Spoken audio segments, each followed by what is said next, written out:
የቅርብ ጠላት። ደራሲ ሲድኒ ሼልደን። ትርጉም ሀብታሙ ተስፋዬ። ምዕራፍ 1። ኢስታንቡል ቅዳሜ መስከረም 5 ከምሽቱ 4 ሰዓት። በሀጂብ ካፊር ቢሮ ውስጥ ከጠረጴዛ ኋላ ባለው ወንበር ላይ ተቀምጧል። ብቻውን ነው። ጨለማ ውጡት ማንም ሳያየው አቧራ በጠጣ መስኮት በኩል አሻግሮ ዘመናት ያስቆጠሩትን የኢስታንቡል መስጊዶች የምስጋና ማወጃ የግንብ ጉልላቶች ላይ አይኖቹ ተተክሏል። በደርዘን የሚቆጠሩ በዓለም ላይ ያሉ ሀገራትን መዲናዎች ጠንቅቆ ቢያውቅም ኢስታንቡል ዘና ከሚልባቸው ከተሞች አንዷ ናት።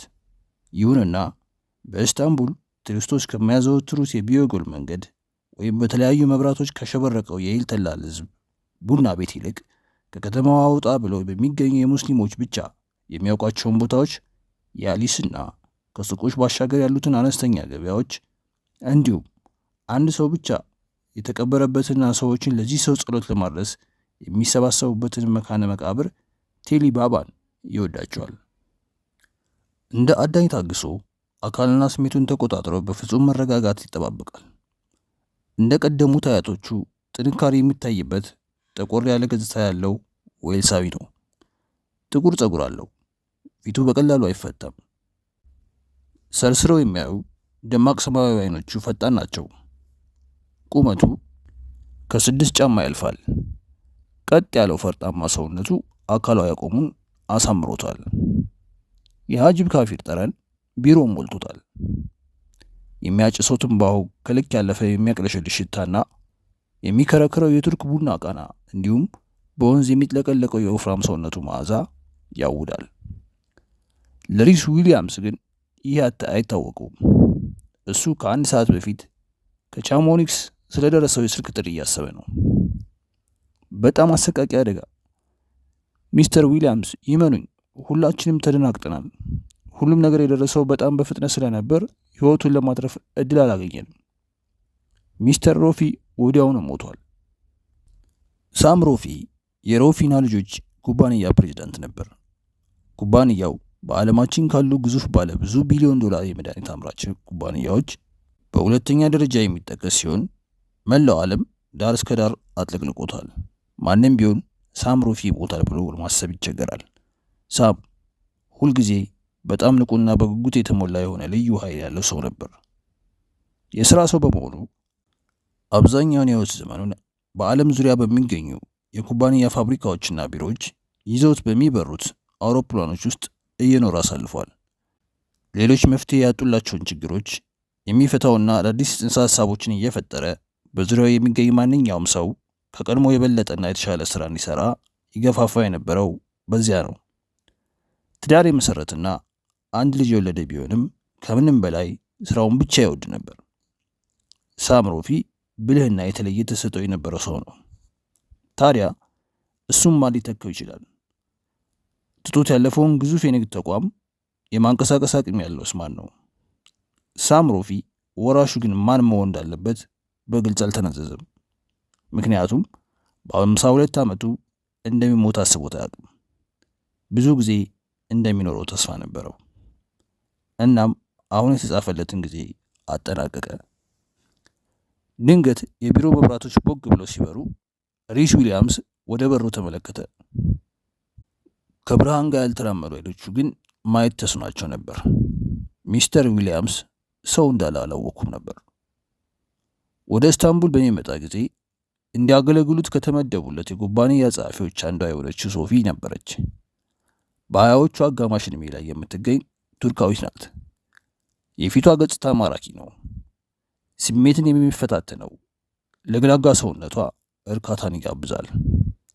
ዘመን ባለፈባቸው የተለያዩ መንገዶች በማንኛውም ጊዜ እንደፈለገው የትኛውንም አይነት እርካታ ልትሰጠው ዝግጁ መሆኗን በረቀቀ ዘዴ ብታሳውቀውም ሪስ ግን ፍላጎት ሳይኖረው ቀርቷል።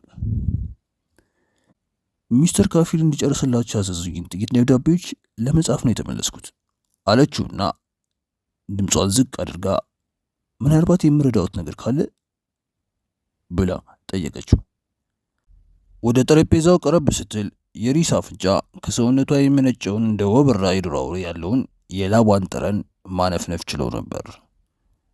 ሚስተር ካሽር የት ነው? ሶፊ በሐዘኔታ ራሷን ወዘወዘች። የዕለቱን ስራቸውን አጠናቀው ወጥተዋል። በቀልጣፋ እጆቿ ለስላሳ መዳፎች ቀሚሷን ከፊት ለፊት አስተካከለችው። እኔ ልረዳዎት የምችለው ነገር አለ?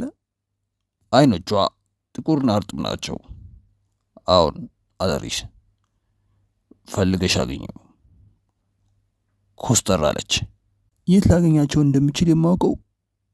አላስጨረሳትም። በካራቫን ሳራ ወይም በመራማሪ ልታገኙ ሞክሪ። ምናልባት በፊተኛው ልታገኙ ትችላለሽ።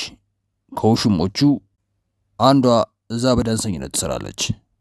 ከወገባቸው በታች ያለውን ሰውነታቸውን እያንቀጠቀጡ ስሜት ቀስቃሽ የጭፈራ ትርኢቶችን ከሚያሳዩት ዳንሰኞች መካከል አንዷ ናት። ይሁን እንጂ ሪስ የካፌር ነገር በፍጹም ለመገመት እንደማይቻል እያሰበ ነበር። ምናልባትም ከሚስቱ ጋር ምሽቱን በማሳለፍ ላይ ሊሆን ይችላል። ሶፊ ይቅርታ ጠየቀች። መሞከሩን ልሞክር፣ ነገር ግን እንደገና ንግግሯን አቋረጣት። በአንድ ሰዓት ውስጥ እዚህ ካልደረሰ ከዚያ በኋላ ስራ እንደማይኖረው ግለጭለት። የፊቷ ገጽታ ተለዋወጠ። ሚስተር ዊሊያምስ፣ ምን ላደርግ እንደምችል አያለሁ። ወደ በሩ አመራች። መብራቱን አጥፊው። እስከዚያው በጨለማው ውስጥ ከሀሳቦቹ ጋር ቢቀመጥ ይቀለዋል። የሳምሮፊ ምስል ፊቱ ላይ ይደቀንበት ያዘ። በእንዲህ ያለው ጊዜ በመስከረም ወር የመጀመሪያዎቹ ቀናት ሞንት ብላክ በቀላሉ ሊወጣበት የሚችል ተራራ ነበር። ሳም ከዚህ ቀደምም በዚህ ተራራ ላይ ለመውጣት ሙከራ አድርጎ የነበረ ቢሆንም ነፋስ የተቀላቀለበት ዝናብ በመዝነፉ ጫፍ ላይ እንዳይደርስ አግዶታል። በዚህ ሙከራዬ የኩባንያችን አርማ ተራራው አናት ላይ ሳልተክል አልመለስም በማለት ለሪስ እየቀለደ ቃል ገብቶለት ነበር። እናም ከዚያ በኋላ ከጥቂት ጊዜ በፊት ሪስ ሂሳብ ከፍሎ ከፒራ ፕላዛ ሊወጣ እየተዘጋጀ ያለ ስልክ ተደወለ። በስልክ ውስጥ ያናገረው የተደናገጠ ሰው ድምፅ አሁንም ድረስ ይሰማዋል። በግግር በረዶ ላይ አቋርጦ ሽቅብ እየወጡ ነበር። ሚስተር ሮፊ አዳለጣቸውና ገመዳቸው ተበጠሰ። እሳቸውም የግግር በረዶ ተሰንጥቆ በፈጠረው መጨረሻ የማይታወቅ ጥልቅ ገደል ውስጥ ወደቁ። ሪስ በሐሳቡ የሳም ሰውነት ከምረት የለሹ ግግር በረዶ ጋር እየተላተመ ቁልቁል ተምዘግዝጎ ገደል ውስጥ ሲወተፍ ታየው። በጣም ስለዘገነነው ትዕይንቱን ከአእምሮ ለማስወጣት ተጣጣረ። ይሄ ያለፈ ነገር ነው። መጨነቅ ካለበት አሁን ያለው ሁኔታ አለለት። የሳም ሮፊ ቤተሰብ አባላት መርዶውን ሊነግራቸው ይገባል። ይሁንና እነዚህ ቤተሰብ አባላት በበርካታ የዓለማችን ክፍሎች ተበታትነው ነው የሚገኙት። ለጋዜጠኞች የሚቀርበው ጋዜጣዊ መግለጫም መዘጋጀት አለበት። ዜናው በዓለም አቀፍ የገንዘብ ነክ ተቋማት አማካኝነት እንደ አስደንጋጭ ሞገድ መዛመቱ አይቀርም። ኩባንያ የገንዘብ ቀውስ ውስጥ በገባበት ሁኔታ የሳም ሮፊ መሞት የሚፈጥረውን ተጽዕኖ በተቻለ መጠን መቀነስ ያስፈልጋል። ይህን የማድረጉ ኃላፊነት ደግሞ የሪስ የሥራ ድርሻ ይሆናል። ሪስ ዊሊያምስ ከሳም ሮፊ ጋር ለመጀመሪያ ጊዜ የተገናኘው ከ9 ዓመታት በፊት ነበር። በጊዜ የ25 ዓመት ወጣት የነበረው ሪስ ለአንድ ትንሽ የመድኃኒት አምራች ኩባንያ የሽያጭ ክፍል ስራ አስኪያጅ ሆኖ ይሰራ ነበር። ብልህና አዳዲስ ነገሮችን መፍጠር የሚችል በመሆኑም ኩባንያው እያደገ ሲሄድ የሪስም ዝና በፍጥነት ናኝ። በዚህ የተነሳም በሮፊና ልጆች ተቀጥሮ እንዲሰራ ጥያቄ ቀረበለት። ጥያቄውን ባለመቀበሉም ሳም ሮፊ እሱ ይሰራበት የነበረውን ኩባንያ ገዛና በአካል እንዲገናኙ ላከለት። ሁለቱ በተገናኙበት የመጀመሪያ ቀን ሳም ሮፊ የነበረውን አስደናቂና ከፍተኛ ኃይል ሪስ አሁንም ድረስ ያስታውሰዋል። አንተ የሮፊና ልጆች አንዱ አካል ነህ በማለት ነበር ዜናውን ያበሰረው። ተሰራበት የነበረው የማይረባ ውዳቂ ድርጅት የገዛውትም ለዚህ ስል ነው። በወቅቱ ሪስ ኩራት ቢሰማውም ተበሳጭቶ ነበር። እንበልና በዚህ ለመቆየት ባልፈልግስ ሲል ጠየቀ። ይህን ጊዜ ሳም ሮፊ ፊቱን በፈገግታ በረቶ ሙሉ በሙሉ በራስ የመተማመን ስሜት እየታየበት ለመቆየት ትፈልጋለህ እንጂ እኔ እናንተ የምንጋራው አንድ ነገር አለን እኮ። ሪስ ሁለታችንም ጉጎዎች ነን። ዓለምን የራሳችን ንብረት ለማድረግ እንፈልጋለን። እንዴት ያንን ማድረግ እንደሚቻል ደግሞ እኔ ያሳያለሁ። ቃላቱ የምትሃት ያህል ነበሩ። በወጣቱ ውስጥ የሚንቀለቀለውን የረሃብ ቶን ለመካስም ቃል የተገቡለትን ድግሶች ሆነው ታዩት። ምክንያቱም ሪስ ሳምሮፌ ያላወቀውን አንድ ነገር ያውቃል። ሪስ ዊሊያምስ የሚባል ሰው አልነበረም። እሱ ከተራቆተ ተስፋና ከከፋ ሐዘን መከራ ውስጥ የተፈጠረ ተረት ነበር። የተወለደው በጉዌንትና ካላማርተን የከሰል ድንጋይ መቆፈሪያ ጉድጓዶች አቅራቢያ ነው። በእነዚህ በሰው እጅ ተቀርጸው የሚመስሉ ቀይ የወልስ ገደሎች ውስጥ የአሸዋ ድንጋይ ንብረቶች እና የስኒ ማስቀመጫ ቅርጽ ያላቸው የኖራ ድንጋይና የከሰል ድንጋይ ንጣፎች አረንጓዴውን መሬት ተቆናጠው ይታያሉ። ያደገው ስሞች ሳይቀሩ እንደ ግጥም ስንኝ ቤት በሚመቱበት ብሬኮንታ፣ ፔናፊና እንዲሁም ፔንድሬን፣ ግሊንኮርጉና፣ ማይሴቲን የመሳሰሉ ስሞች በተለመዱበት የተረት ተረት ሀገር ውስጥ ነው።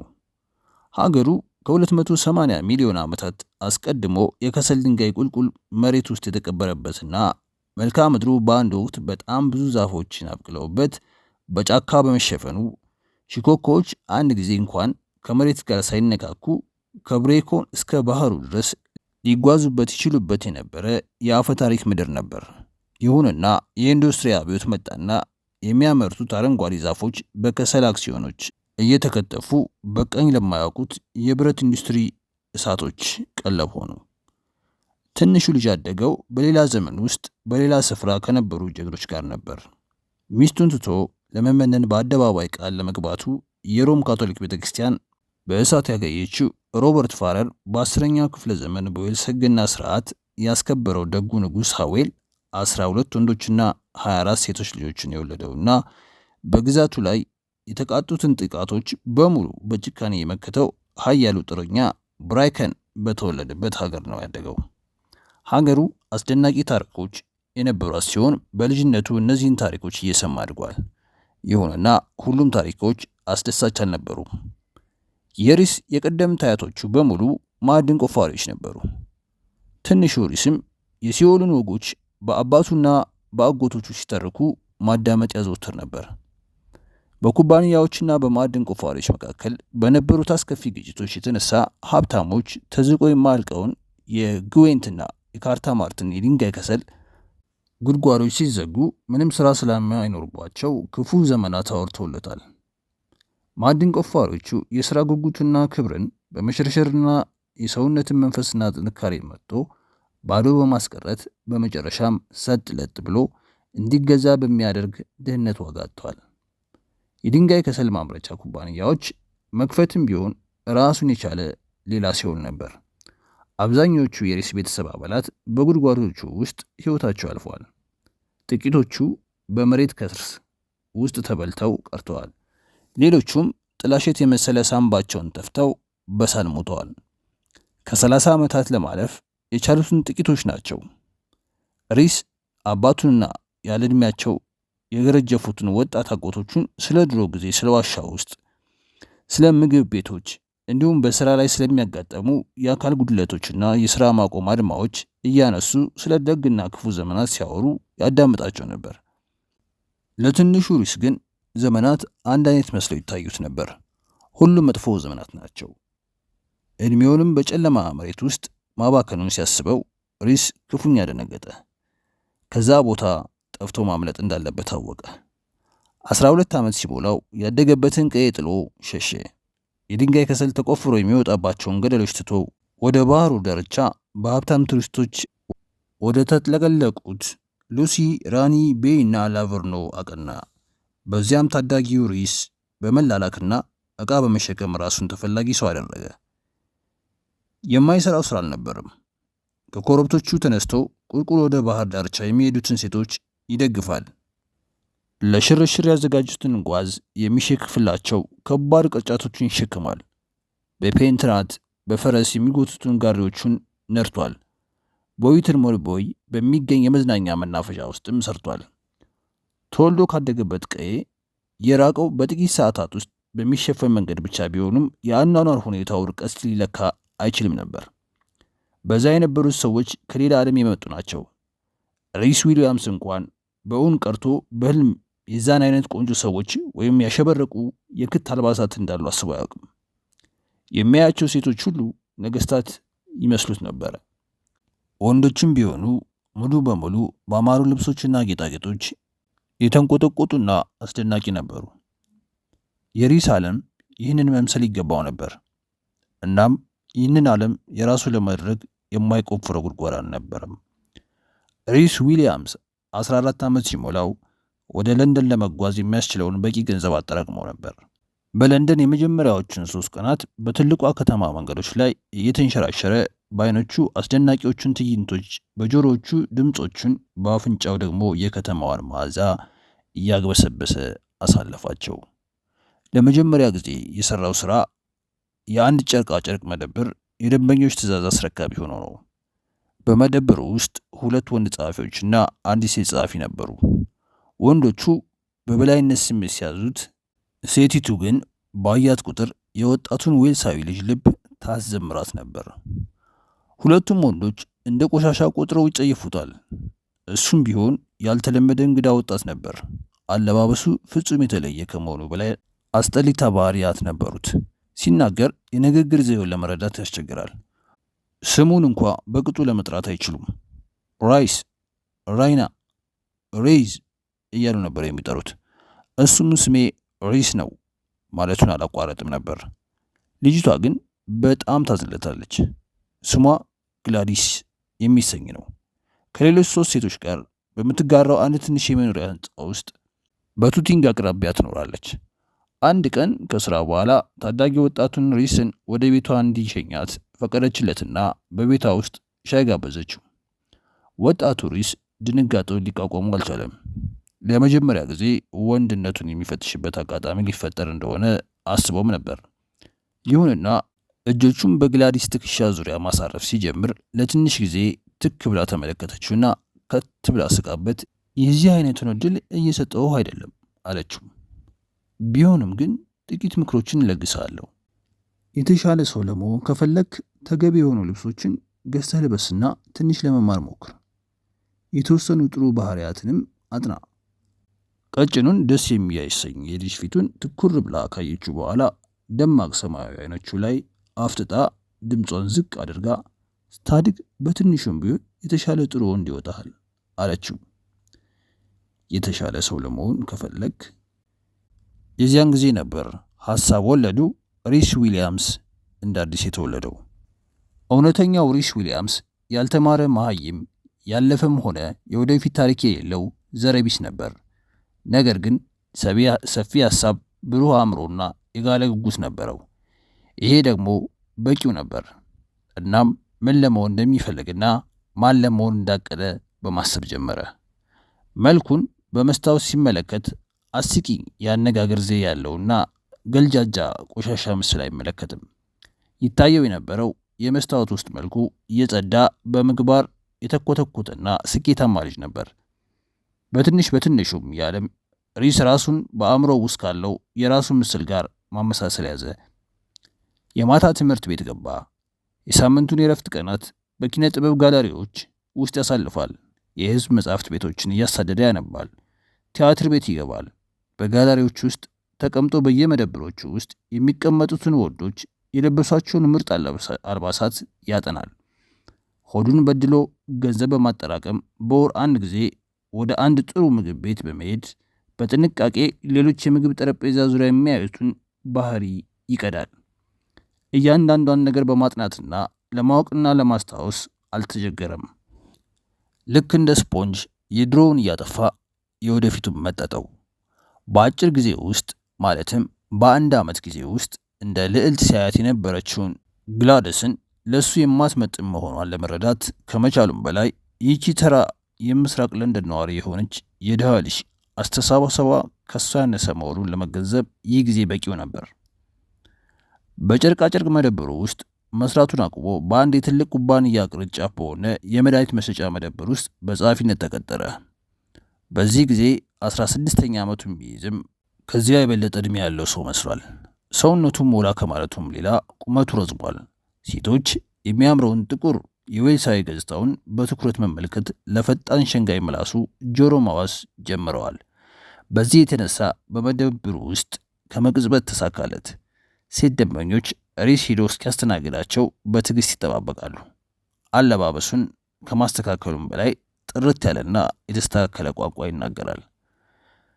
ከዌንት እና ካማርተን ድረስ ረጅም ርቀት ተጉዞ መምጣቱን ቢያውቅም በመስታወት ውስጥ መልኩን ሲመለከት አሁንም ገና አልረካም። ሊያደርገው ያቀደው ጉዞ ገና ከፊት ለፊት ይጠብቀዋል። በ2 ዓመታት ውስጥ ሪስ ዊሊያምስ የሚሰራበት መደብር ስራ አስኪያጅ ሆነ። የኩባንያው የወረዳ ኃላፊም ዊሊያምስን ይሄን ገና ጅማሬ ነው፣ ጠንክረ ከሰራ አንድ ቀን የግማሽ ደርዘን ያህል መደብሮች የበላይ ተቆጣጣሪ ትሆናለህ ብሎታል። ሪስ ይህንን ሲሰማ ጮክ ብሎ በሳቅ ሊፈነዳ ምንም አልቀረውም ነበር። የአንድ ሰው ጉጉት ከፍታው እንዴት ይህን ያህል ብቻ ሊሆን ይችላል? ሪስ መማሩን አላቆመም።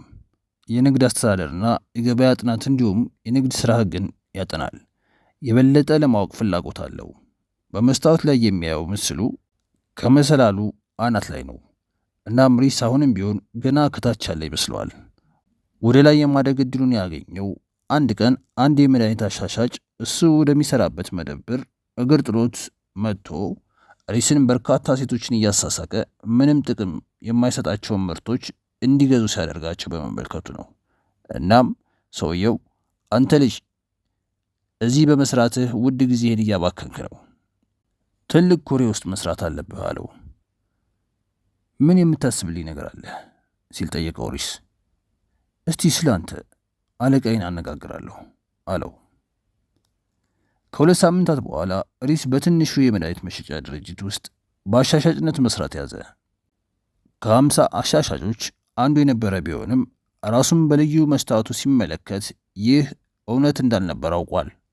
ብቸኛው ፉክክሩ ከገዛ ራሱ ጋር ነበር። አሁን ወደ ምስሉ በሐሳቡ ወደ ሳለው ልቦለዳዊ ገጸ ባህሪ የበለጠ ቀርቧል። ብልህ፣ ዘመናዊ፣ የተማረና ውበን ሆኗል። ለማድረግ ይሞክሮ የነበረውን ነገር የማይቻል ነው። ሁሉም ሰው ማንም ቢሆን እነዚህን ባህሪያት ይዞ መወለድ እንዳለበትና ሊፈጠሩ የማይችሉ የመሆናቸውን ያውቃል። ሪስ ግን ባህሪያቱን ለመፍጠር ችሎ ነበር። በአእምሮ የቀረውን ምስሉንም ሆኗል። የድርጅቱ ምርቶች በመሸጥ እየተናገረና በጽሞና እያዳመጠ በመላው ሀገሪቱ ተጉዟል። ከዚያ በተግባራዊ ሐሳቦቹ ተሞልቶ ወደ ለንደን ይመለሳል። በመሆኑም በፍጥነት ወደ ስልጣን ተዋረዱ አናት መተኮስ ያዘ።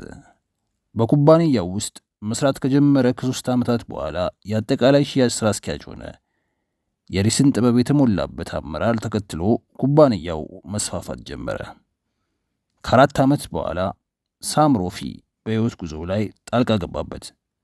ሳም በሪስ ውስጥ ያለውን ረሃብ መገንዘብ ችሎ ነበር። አንተ ልክ እንደኔ ነህ አለው ሳም ሮፊ። እኔ እናንተ ዓለምን የራሳችን ንብረት ለማድረግ እንፈልጋለን። እንዴት ይህንን እንደምናደርግ ደግሞ እኔ ያሳያለሁ። እናም አሳየው። ሳም ሮፊ ብልህ መካሪ ነበር። በቀጣዮቹ 9 ወራት ሪስ ዊሊያምስ በሳም ሮፊ አስተማሪነት በኩባንያ ውስጥ ተወዳዳሪ የማይገኝለት ሆነ። ጊዜ እየገፋ በሄደ ቁጥር የበለጠ ኃላፊነት እየተሰማው በርካታ የሥራ ክፍሎችን በድጋሚ በማደራጀቱ ተፈላጊ ሆኑና በተገኘበት የየትኛውም የዓለም ክፍል ችግሮችን መቅረፉን የሮፊና የልጆቹን የተለያዩ ቅርንጫፎች በማስተባበሩ እንዲሁም አዳዲስ ሐሳቦችን በማመንጨቱ ተያያዘው። በመጨረሻም ከራሱ ከሳም ሮፊ በስተቀር ከሌላ ከማንኛውም ሰው በበለጠ እንዴት ኩባንያውን ማንቀሳቀስ እንደሚገባው አወቀ። ሪስ ዊሊያምስ የፕሬዝዳንትነቱን ቦታ ይወርሳል ተብሎ ይታሰብ ነበር። አንድ ቀን ጠዋት ሪስና ሳም የኩባንያውን ንብረት ከሆኑትና አስፈላጊውን ማስተካከያ ከተደረገላቸው 8 ምቹ ቦይንግ 707-320 ጀቶች መካከል በአንዱ በካራካስ እየመጡ ያሉ ሳም ሮፊ ከቬንዙዌላ መንግስት ጋር የፈጸመውን ብዙ ገንዘብ የሚያስገኝ የንግድ ስምምነት አስመልክቶ ለሪስ ምስጋና አቀረበለት። ሪስ ለዚህ ታላቅ ስራ ዳጎስ ያለ ጉርሻ ታገኛለህ አለው። ይህን በሰማ ጊዜ ሪስ ድምፁን ዝቅ አድርጎ ሳም፣ እኔ ጉርሻ አልፈለግም፣ ከዚህ ይልቅ ጥቂት ስቶክና በዳይሬክተሮች ቦርድ ውስጥ ቦታ ለማግኘት መርጣለሁ ሲል መለሰለት። ሁለቱም ቢሆኑ የጠየቀውን ማግኘት የሚገባውን ነገር እንደሆነ ያውቃሉ። ይሁንና ሳም በጣም አዝናለሁ ሪስ፣ ህጎችን መለወጥ አንችልም። ለአንተ ስልም ቢሆን ያንን አላደርገውም። ሮፊና ልጆቹ በግለሰብ የተያዘ ኩባንያ ነው። ከቤተሰቡ ውጭ የሆነ ማንም ሰው ቦርድ ውስጥ ሊቀመጥ ወይም ስቶክ ሊገዛ አይችልም አለው። በእርግጥ ሪስም ይህንን ያውቃል። እሱ በሁሉም የቦርድ ስብሰባዎች ላይ ይሳተፋል፣ ነገር ግን የቦርድ አባል አይደለም። እሱ የውጭ ሰው ነው።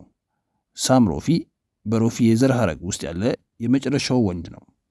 የተቀሩት ሌሎች ሮፊዎች ማለትም የሳም የአክስትና የአጎት ልጆች ሴቶች ናቸው። በኩባንያው ውስጥ የቦርድ አባላት የነበሩት እነዚህ ሴቶች ያገቧቸው ወንዶች ናቸው። እናም የሮፊና ልጆች ኩባንያ አባላት እና ሮፊን ያገባው ዋልተር ጋስነር፣ ሲሞንታ ሮፊን ያገባው ኢቮ ፓላዚ፣ የሄለን ሮፊ ባል ቻርለስ ማርቴል እንዲሁም እናቱ የሮፊ ቤተሰብ አባላት የነበረችው ሰር አሌክስ ኒኮላስ ናቸው። በመሆኑም ሪስ አንድ ውሳኔ ላይ ለመድረስ ተገደደ። አንድ ቀን ኩባንያውን መምራትና የቦርድ አባል ሊሆን እንደሚገባ ያውቃል።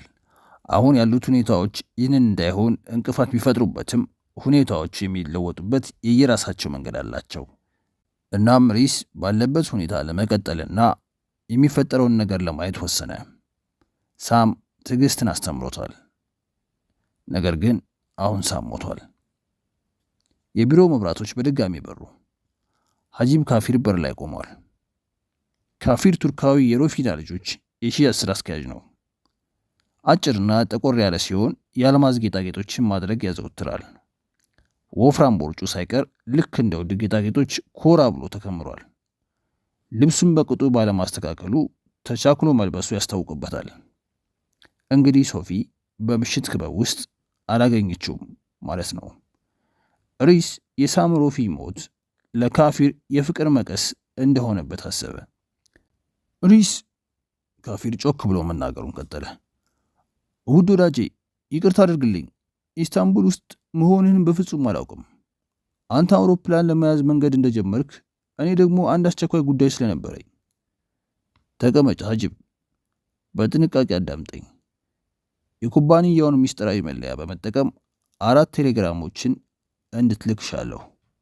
ቴሌግራሞቹ ወደ ተለያዩ ሀገሮች ይሄዳሉ። እነዚህ መልእክቶች በገዛ ራሳችን ተላላኪዎች በኩል በእጅ እንዲሰጡ እፈልጋለሁ። ገብቷል? አሁን አለ ካፊር ተደናግቶ። በሚገባ ተረድቻለሁ። ሪስ እጁ ላይ ወዳለው ቀጭን ቦም እና ማርሼሪ የወርቅ ሰዓት አየት ተደረገ። የኒው ሲቲ ፖስታ ቤት ይዘጋል። ቴሌግራሞችን ከየኒ ፓስቴንጋድ ላካቸው። በ30 ደቂቃ ውስጥ እንዲላኩ ፈልጋለሁ። ለካፊር በጽሑፍ ያዘጋጀው ቴሌግራም ቅጂ ሰጠው። ይህን ጉዳይ አስመልክቶ ከሌላ ሰው ጋር ሲወራ የተገኘ ማንኛውም ሰው ቢሆን ወዲያውኑ ከስራው ይባረራል። ካፊር ቴሌግራሙን ሲያይ አይኖቹ ፈጠጡ። ወይ አምላኬ አለ። ኦ አምላኬ። ቀና ብሎ የተኮሳተረውን የሪስን ፊት ተመለከተ። እንዴት? ለመሆኑ የዚህ አይነቱ አሰቃቂ ነገር የተከሰተው እንዴት ሆኖ ነው? ሳም ሮፊ በአደጋ ህይወቱ አልፏል አለው ሪስ። አሁን ሪስ ለመጀመሪያ ጊዜ ከአእምሮ ገፍቶ ሲያስወጣው ለማሰብ ሲሞክረው የነበረውን ሐሳብ ማውጠንጠን ጀመረ። ስለ ሳም ሴት ልጅ ስለ ኤልዛቤት ሮፊ ማሰላሰል ጀመረ። አሁን 24 ዓመት ሆኗታል። ሪስ ለመጀመሪያ ጊዜ ሲያገኛት ለጥርሷ ማስተካከያ ሽቦ የተደረገላት የ15 ዓመት ልጃገረድ ነበረች። ያን ጊዜ በጣም አይናፋርና ከልክ በላይ ወፍራም የነበረች በመሆኗ ሌላ ብቸኛ አመፀኛ ልጅ ነበረች። ሪስ ዓመታት በተቆጠሩ ቁጥር ኤልሳቤት እንደ እናቷ ቆንጆ፣ እንደ አባቷ ብልህና መንፈሰ ጠንካራ የሆነች በአካልና በአእምሯ ጎልምሳ የተለየች ቆንጆ ወጣት ስትሆን ተመልክቷታል። ከሳም ጋር በጣም ይቀራረቡ ነበር። ሪስ የሳምን መሞት ስትሰማ ዜናው በጣም እንደሚጎዳት ያውቃል። በመሆኑም እሱ ራሱ ይህንን አሰቃቂ መርዶ ሊነግራት ይገባል። ከ2 ሰዓታት በኋላ ሪስ ዊሊያምስ በኩባንያው ጀት ወደ ሜዲትራሊያን ባህር አቋርጦ ወደ ኒውዮርክ አቀና።